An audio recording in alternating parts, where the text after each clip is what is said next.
Have you ever had a Sharkbite non-removable fitting that you just had to remove? Obviously, these are designed as a one-time use and they're not designed to be removed. I just discovered a way that you can remove it in an emergency. It does take a lot of labor, but if you absolutely had to remove it so that you didn't damage one side or the other, that's possible. Now on this one, this has a brass fitting, and then this one I wanted to keep. This side over here I did not need, so I wanted to remove this piece off of the rest of it. These are two different pieces. This piece is one piece, this is the other elbow. So I wanted to remove the elbow and save this piece. So before I got busy on that, I decided to try it on an earlier piece. Let me show you what that looks like. Okay, this is a piece that I removed. This is the piece that I pulled out of it. So obviously I wasn't able to pull it out. I had to cut it out, and you can see where I cut and then where I put the piece back together with a hose clamp so that it could be reused. And it wasn't too, it was laborious and it took a little bit of time, but I got it done. And so since it's done, I thought I would share that with you. Now, I don't need this piece. It's just an elbow. I don't need this piece. But I wanted to try it on a piece before I tried it on the piece that I did want to keep. So let me explain it to you how I was able to accomplish that. First, I would recommend taking some kind of a Dremel and then cutting this metal band right there. Anyway, it doesn't matter where. I just happened to decide to cut it at one of these notches, because once you're below that notch, there's absolutely nothing underneath it. And I could show you that once we get started. So I could cut it on this notch or that notch, or this. Actually, that notch would be hard to get to because of this elbow piece, and it doesn't rotate. So I chose this notch to cut it on. I'll go ahead and get started and see how it works. Now, most people would use a normal Dremel. I actually don't have a normal Dremel. I have this cheap thing here that I got from Harbor Freight with a disc cutter on it. So you can choose to use whatever it is you want to use. Let's see.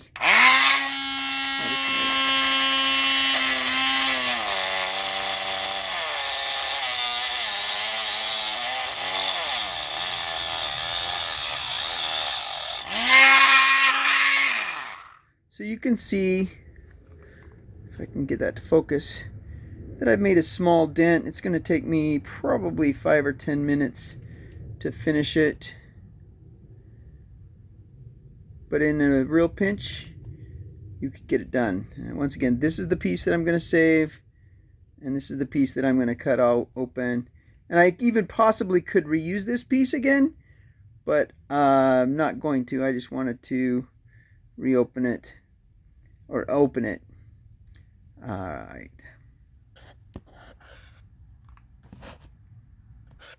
Okay, so rather than taking the time to go through all that on this video, I'm just going to undo my hose clamp and show you what this looks like on the inside. So the hose clamp has opened, and now I can move the metal open. This is a piece that goes in the nose of this stainless steel ring, and that pushes on your teethed ring, and the teethed ring, once you remove the teethed ring, that's all you have to do. If you want to make the green indicator slide back up to the top. You just push it with something. I'm pushing it with this prong. Just push that back up. But you don't have to. The seal is actually made, and this one I actually just took apart completely because I really wanted to see it, but you don't have to take it apart completely. So let me show you what it looks like when you take it apart completely. You do not need to do this. So what I did was I also cut this plastic because I'm a guy that just wants to figure out how things work.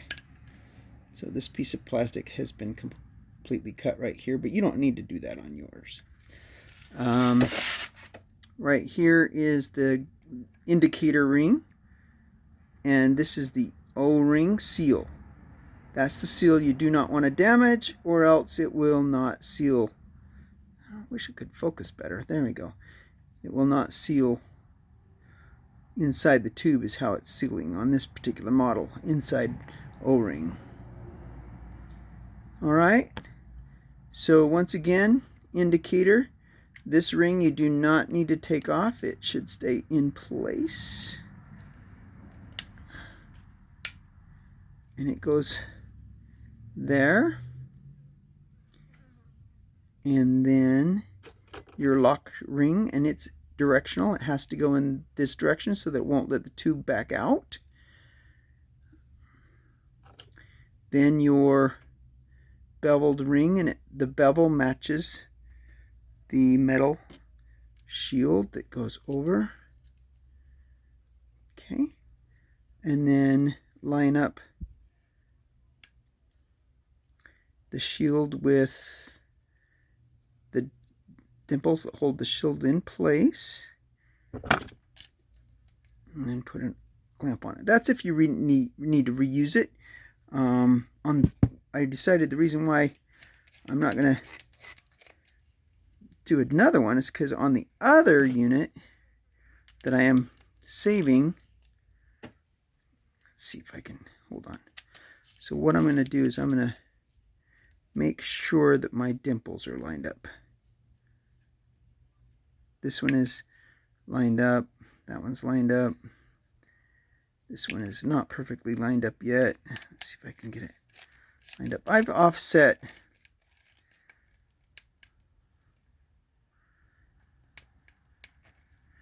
okay, that looks like it's right.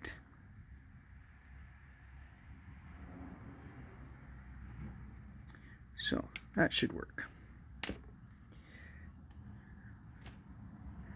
So the tube goes in,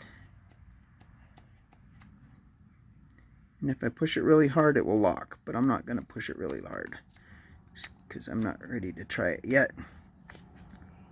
Actually, maybe I could. Let's just push it in. I can always open it up and take it back out.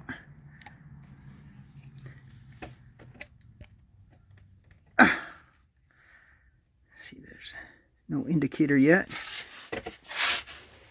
I'm pushing it on the floor.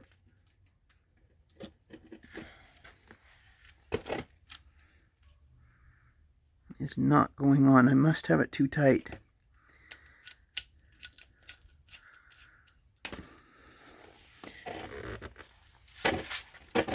Yep. Okay, now it's on. And the indicators are showing. I don't know if you can see that. It's always out of focus. Anyway, the hose O-clamp, O-ring, the hose clamp is a little bit loose. And I wanted it tight because I was nervous that it might not need to be tighter. So anyway, I think that's a pretty good fix. I could even move the hose clamp out a little bit more to the middle.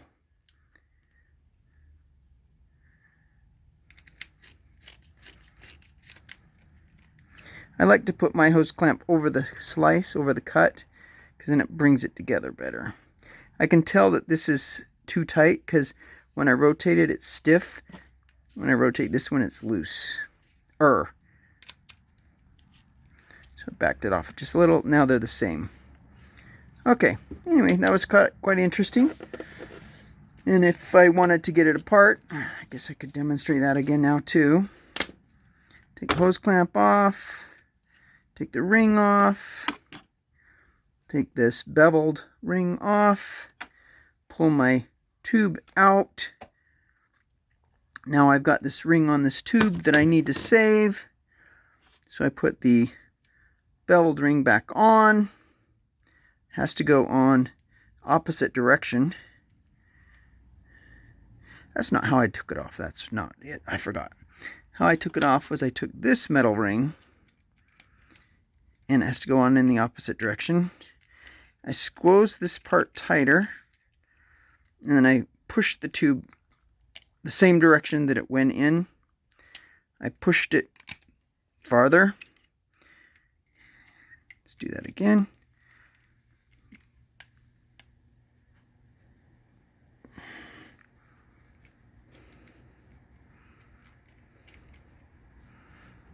And push the tube on out. You can see how it's almost off. Right here I'm having a little bit of struggle because the pipe is short.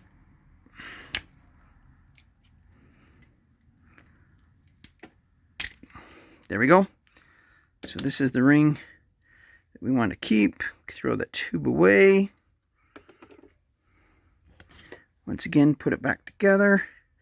Put the ring on. Put the gray over that. Put this over that and line up your notches.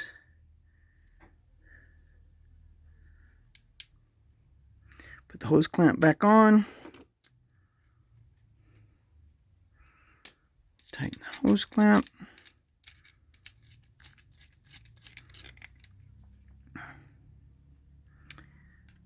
Line it back up.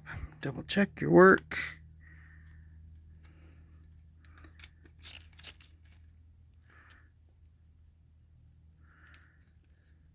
Okay, so I've disassembled it a couple of times now, and that's how you could reuse one of these if you really had to.